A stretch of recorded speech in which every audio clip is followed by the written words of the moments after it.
여러분 안녕하세요. 킹제임스 성경과 함께하는 청주기입니다. 오늘은 구원파 종말론에 대해서 말씀드리겠습니다. 구원파의 한 아류인 교주 목사는 자신이 살아있을 때를 그리스도께서 다시 오신다고 하는 때와 시기를 특정하고 자기 확신에 도취되어 아무것도 모르는 순진한 신자들을 가르치며 미혹하고 있는데요. 이는 건전한 영, 바른 영이 아닙니다. 바로 성경이 말하는 심각한 미혹의 영이고 오류의 영인 것이죠. 사도행전 1장 6절로 8절에서 성경은 예수님께서 다시 오실 때와 시기를 분명하고도 명확하게 규정하고 있습니다. 그러므로 그들이 함께 왔을 때 그분께 여쭈어 이르되 주여 주께서 이때에 그 왕국을 이스라엘에 다시 회복시키려 하시나이까 하매 그분께서 그들에게 이르시되 때나 시기는 아버지께서 자신의 권능 안에 두셨으니 그것들은 너희가 알 바 아니요 오직 성령님께서 너희에게 오신 뒤에 너희가 권능을 받고 예루살렘과 온 유대와 사마리아와 땅의 맨 끝 지역까지 이르러 나를 위한 증인이 되리라 하시니라.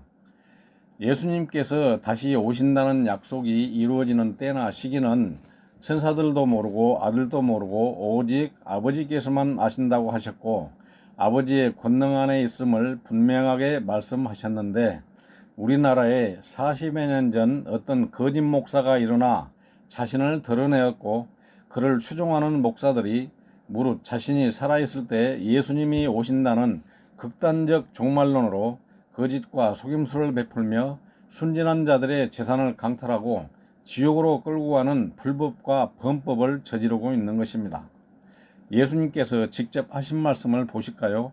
마태복음 24장 36절입니다. 그러나 그날과 그 시각은 결코 아무도 알지 못하나니 하늘의 천사들도 알지 못하고 오직 내 아버지께서만 아시느니라. 여러분, 이 한 말씀으로는 부족하신가요? 참으로 사악하고도 교활한 목사들입니다. 처음부터 그렇게 거짓말을 지어낸 교지 목사는 나는 그 날짜와 시간은 정한 적이 없다라고 주장했습니다. 법을 어설프게 아는 자들이 교묘하게 법을 비껴가며 사람들을 속이되 법을 제대로 아는 자들은 법을 지키며 사람들을 이롭게 하는 이치인 것입니다.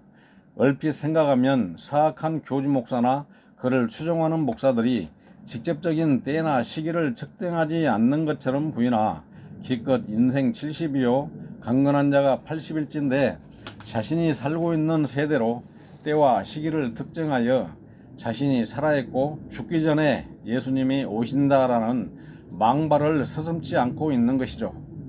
이는 바로 성경이 말하는 치명적인 오류의 영이요 거짓 선동자임에 틀림이 없는 것입니다. 그것을 믿고 따라가는 신자들은 지각이 마비되고 그저 아무 생각이 없거나 교단과 교회의 전도집회 시스템과 거기에 따른 왜곡된 문화에 깊이 찌들어 정신이 없어 분별하지 못하는 것입니다. 평소에도 늘 그래왔지만 특히 연말 연시만 되면 눈에 불을 켜고 신자들에게 죄를 지을 틈을 주지 않겠다는 듯 교회당에 묶어놓고는 교제의 밤이니 무슨 집회니 무슨 팔매니 하며 막 잡아 돌리지 않는가요? 이에 더하여 그러한 목사들이 늘 그러하듯이 신자들의 마음에 불안과 긴장감을 조성하여 그 속에 있는 신자들은 매일같이 교회당에 모일 때마다 세상의 온갖 흉흉한 소문들을 반복해서 듣게 되고 한편으로 종말에 대한 잠재적이고 심리적인 공포심에 휩싸여 어쩔 줄 모르고 떠밀려 가고 있는 것이죠. 여러분, 이래서야 어떻게 자신의 마음속에 하나님으로부터 주어지는 참된 구원과 화평이 이루어지겠습니까? 여러분, 그곳의 교주 목사가 예수님께서 오실 만한 징조는 다 이루어졌다면서 심심치 않게 사용하는 상투적인 워딩이 있지요. 이를테면 이런 겁니다. 주님 곧 오신다. 바로 문 밖에 와 계신다. 오늘 당장 오셔도 할 말이 없다. 뭐 이런 것들이죠.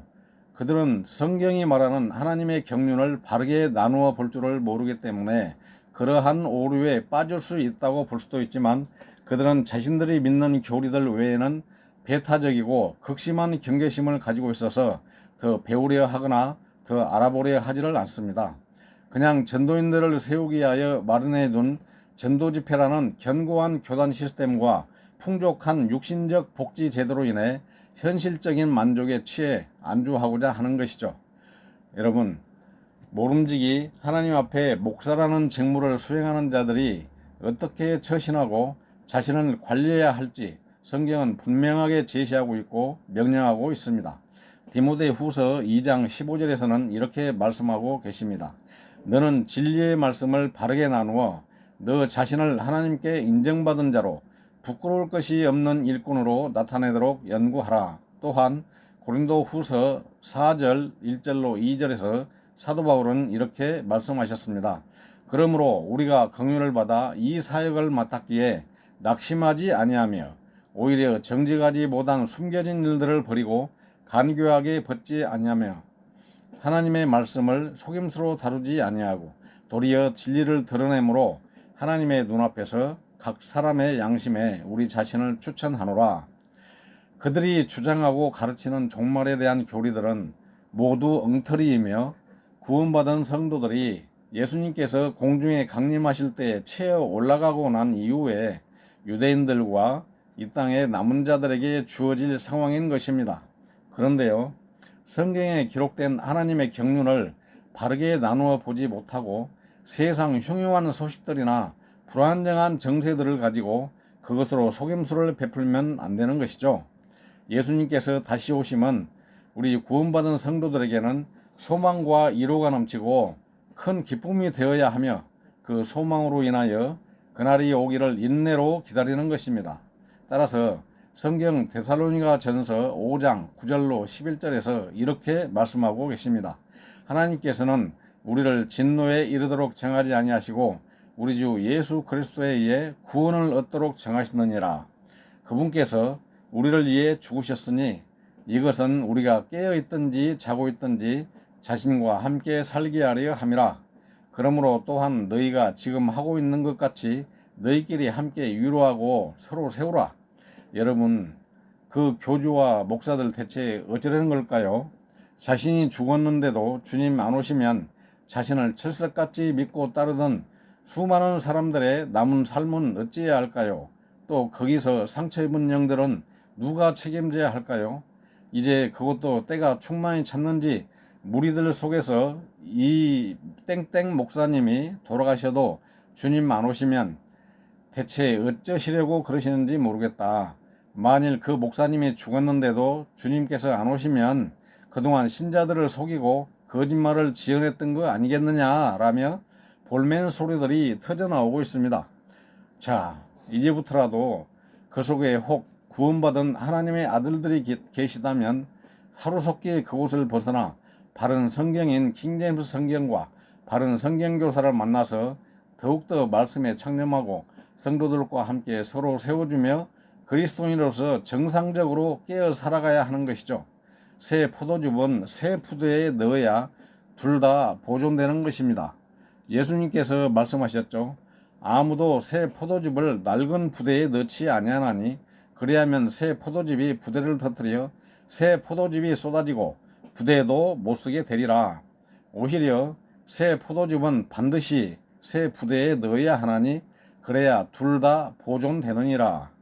또한 성경 데살로니가 후서 2장 1절로 3절에서는 주님의 오심과 그분의 이름으로 함께 모이는 성도들이 어떠한 자세로 살아야 할지를 가르쳐주고 있습니다.